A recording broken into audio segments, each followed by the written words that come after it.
Good evening, everybody. I am the Arcane Heathen. So, yeah, I've been sitting here for about 25, 30 minutes just staring at my computer trying to decide when or if or how I want to even start this. Um, it should be kind of second nature for me at this point. I've been playing TTRPGs on and off for quite a few years, but I just everything's kind of changed in the industry and kind of new to this whole YouTube and all that. So yeah, kind of just been sitting here staring at it, deciding how to start. But anyway, we're gonna start. We're gonna start with kind of session zero between me and you guys as the audience. So I'd like to uh just kind of discuss with you what you can and can expect from this show. So you know what you're getting into. As you can tell, I am an adult. So this will be adult themed. Adult things tend to inspire or um motivate my characters. So there will be real life situations. However, I will attempt to keep any of these situations uh, vague and undescriptive. Um, they don't need to be celebrated, but they are things that cause my characters to react in powerful, um, sometimes even violent ways. So while we might touch on things like um, uh, harming of harming of children, abuse of children, none of that will be um, glorified or put out there in a way that I hope makes doesn't make anybody uncomfortable. Pardon me, sorry about that. I've been kind of fighting a cold here. So, but yeah, um, I will try to, if something does come up in the midst of the role play, um, that I think does push or cross any boundaries, I will try to notate it in the video captions so that everybody is forewarned about anything that might be said. Um, but yes, so there are real life things that will happen here. Just so we're on the same page. After watching some Dragonbane stuff and tinkering around with a little bit, I fully expect our characters to die. Um, yeah, maybe first game. I hope not. I hope not. I have kind of tweaked them just a little bit from character creation video. Uh, just so that they don't die right away.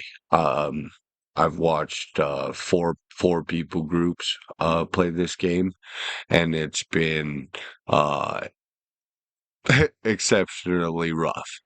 So yeah, I just would like to be upfront for transparency's sake.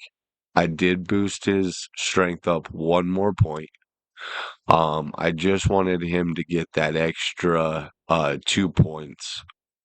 So his damage dice for his strength is a D6 instead of a D4, and I just wanted to give him that little extra damage boost. He also does have, after reading through the solo supplement, alone in Deep Fall Breach. They have two um two other heroic abilities in that are great for kind of this starting situation. So Onyx here has taken Army of One, which will give him two initiative cards and two turns on each two turns on each round. Sorry about that. I can't figure out which camera to use. I'm kind of mental right now. But and then on Lunaria, I gave her the Soul Survivor um heroic ability. Um which will allow her to push rolls without taking conditions. So just kind of uh,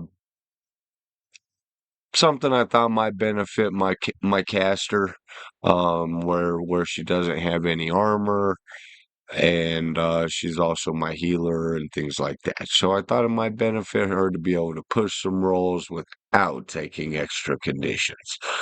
Um, and I'll kind of go into explaining what all that means as we go into the game. But let's go into just a brief kind of rundown of what I'm going to be doing here. So we're going to be running through kind of uh, story plot together. Some of it will be generated by my own imagination. Some of it will be dictated by rolling a couple of percentile dice, which would be our 2d10s here. And we will use that to generate a little bit of randomness um, into our play. So we'll be using that whenever we're interacting with anybody, you know, anything like that, to see how they respond. It leaves a little element, and then we have to, swing from there. Um, so yeah, Dragon Bane is a D20 roll under system. So anything that we try to do will be targeting one of these skills or one of these uh, core abilities. And then we will roll a 20-sided dice. If we roll underneath the skill's number, which I did not, we succeed. If we roll above it, we fail. Now, anytime we roll a 1 or a 20 when testing a skill, we can check the box next to it, and then we can test to see if that skill goes up or we get better at it as we go. Um, but that's kind of, we'll go on as we go. 20 is what they call a demon, and that is an extreme failure. And a 1 is what they call a dragon, and that is a extreme success. Um, So yeah, with that being said, let's just discuss a little bit about the characters here. Um, so yeah, Onyx, Bloodjaw is a knight, um, of a sacred order of knights, um, and he has the Guardian and the Army of One heroic abilities.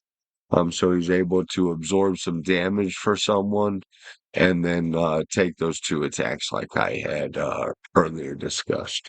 As his memento, he has a beautiful elven locket with a lock of crimson hair in it. And he won this um, in a uh, in a battle in a competition, the same competition that he took his nasty scar on his cheek that also knocked out his right fang. um and yeah, he carries this memento around his neck all the time.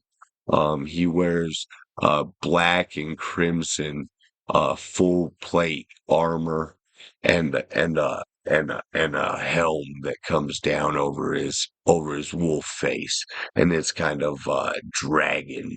dragon shaped. It comes out and kind of horns coming up and very menacing looking. And he carries a, a blackened broadsword and a shield on his arm. And and and yeah, just a towering, menacing looking figure. Um, and then yeah, our second character is going to be Lunaria Rootheart. Lunaria is the princess of um an elven kingdom. Technically, she's the second in line, so behind her sister. Yeah, Lunaria is kind of a wild child. Um, Never is really one for the throne, never had an interest in it. Um, Always kind of into mischief. She does have the weakness of being reckless.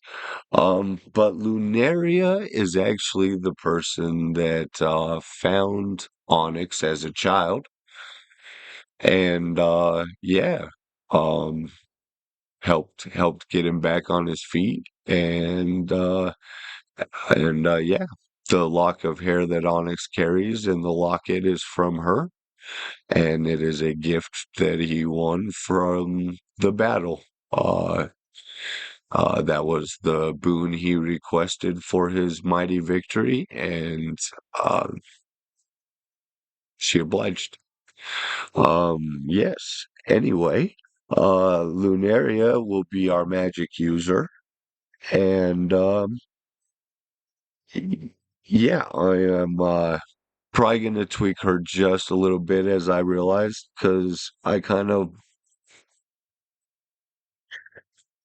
well, when I was making my characters, I thought willpower was the most important thing, and then I didn't realize that all of my casting ability comes off of intelligence, and why it's not horrible, it should be just a little bit better. So yeah, I might be switching a couple things around here. Um, just to make her more of an appropriate caster. But anyway, going on from there, uh, Lunaria's memento is a large wolf fang that's kind of got a leather cord wrap around it, and she wears it around her neck, and it is was a gift from Onyx on the day he lost it in the battle. Yeah. And those are kind of our two characters. They have been friends for all of Onyx's life. Um, yeah, and that's kind of the starting. I did go ahead and ask Mythic my kind of I always like to start out with like ten questions or so that I ask Mythic just to kind of give me a basis in this world of where I'm starting. And through that, I kind of uh, pieced together this little backstory for you guys and kind of our starting scenario where we'll be heading from here. So I really hope you come back and join us for session one when Onyx and Lunaria will, uh, yeah, start out in Dragon Bay. Um, this is your first time coming by. I appreciate you stopping. Like, subscribe, leave a comment. If you didn't hate it, share it with a friend. Anyway, you guys have a wonderful night. Thank you very much for stopping by.